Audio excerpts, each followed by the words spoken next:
Here's one incident that won't be in the FBI statistics: an armed pastor stopping what appeared to be an armed robbery. Now, the gun was fake, but the robber still used it to get control of the people in the store and had beaten the clerk. I seen a young man bouncing up and down with a bandana on his face. I seen him pushing one of the employees. Marshall turned what appeared to be a gun wrapped in plastic on him. He was telling me to get on the ground. But that's when I pulled my weapon and said, no, you get on the ground. And I just told him this is out of love. Many are now calling Pastor Sanders a hero, but he says he was simply in the right place at the right time, doing what he had to do. I laid my life down for some people. When a good man with a gun stops a crime, it doesn't make the violent crime statistics. But Christians have both a right and a duty to protect the helpless, and that includes the helpless against violent crimes. Pastor Carl Sanders understands that. In stark contrast are those who, out of fear or ignorance or grief, lash out at innocent gun owners and even inanimate objects like guns. Now that you've been so personally touched, and you're in such a position of authority, is it affecting what you're going to be saying about this going forward? Well, yeah, but it's going to affect me in all three of those areas, not just in simply gun control. Absolving himself, his wife, and his son from any responsibility for the son's suicide, Rick Warren put the full blame on the person who sold his son the gun. One of the hard things was forgiving the person who sold him the gun. Because they prayed. Because I didn't want to forgive him. Warren and his wife knew for a month that their son had illegally purchased a gun for the express purpose of suicide, but they did nothing. The couple we encountered in San Antonio advocating for gun control at the open rally carry at the Alamo had also lost a child, a daughter, at the Aurora, Colorado shooting.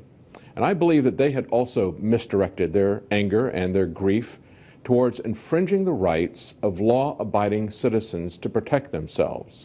Fortunately, the group they joined, 1 Million Moms for Gun Control, had so few members that they changed the name to Moms Demand Action for Gun Sense. Well, I mean, that's the big issue, is there's probably 5 people here against the guns, and they're claiming it's probably true. There's a guy with a lot of sadness in his eyes, that it's his loved one that was lost at Aurora, and that's basically our fault. And the media is preying on these victims of gun control and gun-free zones like movie theaters, schools, and military bases, where the SWAT team was ordered to stand down at the Naval Yard.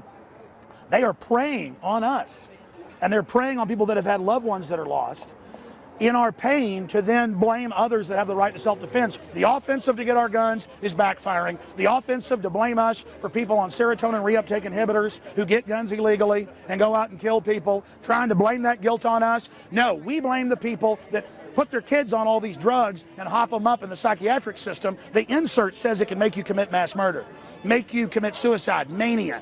And in 90+% of the cases, they're on these drugs. No mention is ever made in the media of the real root of violence in America: drugs. Both prescription drugs and illegal drugs. The war on drugs accounts for over 80% of the shootings in Chicago, according to a former Chicago prosecutor with decades of experience. And as Alex Jones just pointed out, the common factor in suicidal mass shootings are prescription drugs, SSRIs. For INFOWARS Nightly News, I'm David Knight.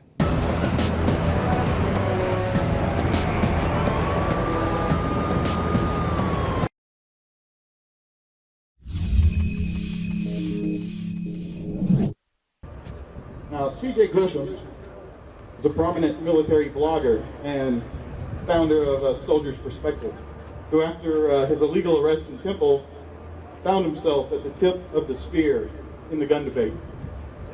Naturally, Open Carry Texas was born.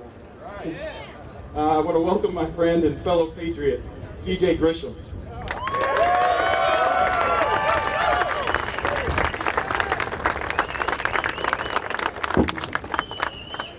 This is amazing.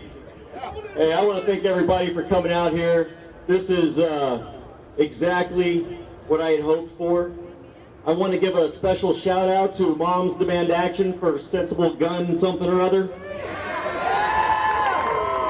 Don't worry, ladies, we'll protect your First Amendment. Before,